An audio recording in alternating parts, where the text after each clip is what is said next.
Under the circumstances, Andrew's utter dismay at being imprisoned among a group of babbling, drooling infants was understandable.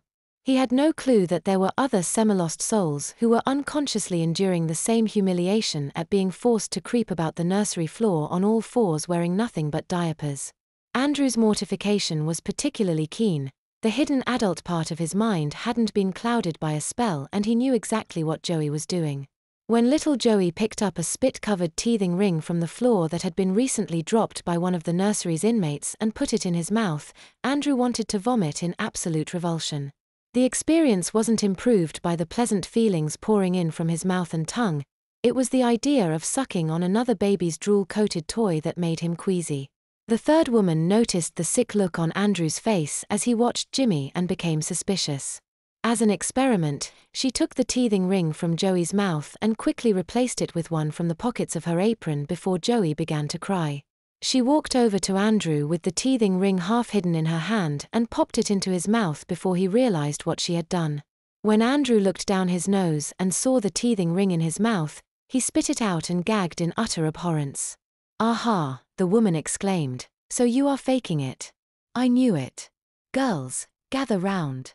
Kaoistuen's newest baby Jimmy doesn't seem to like teething rings. Look at the expression on his face." I put a teething ring in his mouth and he immediately spit it out and got a sick look on his face. "I swear he looks like he's about to barf all over the floor." "Oh really?" asked one of the others with a malicious smile on her face. "Then I guess we need to introduce him to his new lifestyle." All the workers in the nursery gathered around Andrew and leered down at him expectantly. Andrew shivered involuntarily at the evil expressions of sadistic glee that was mirrored on every woman's face. Andrew felt like a mouse surrounded by a roomful of Maine Coon cats who had decided to play with their prey before devouring it. He looked up at them helplessly, waiting for the jibes and taunts to begin. The third witch began the round of humiliation by inquiring teasingly, "So, little man, how do you like wearing diapers day long and night? At least this way, you won't be leaving brown stains on the back of your undies anymore, will you?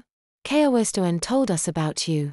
Gale saw him gazing up lecherously at their breasts looming over him like gigantic rock overhangs of a narrow canyon that had never been surmounted and conquered by a man. She smiled wicked at his prurient gape and said with a sneer, "You sure had me fooled. Of course, there's not all that much difference between the way a man acts and an infant. Do you like our TIDs, baby? Do they make you drool in lust? I'm afraid that you're much too small to have sex with a woman now. Even if you could get an erection, it would only be an inch long. The best that you could manage for a woman would be to tickle her with your so-called manhood. You're much too tiny to enter a woman at the size you are now. I think you should concentrate on getting women to nurse you. Sucking on a woman's TIDs is probably not much different from what you got from women before your change anyway. At least as a baby, women won't have any false expectations of what you can do for their pleasure. You don't have to worry about being impotent with a woman now. One look at you and they'll know that the only way you can pleasure them and yourself is suckling.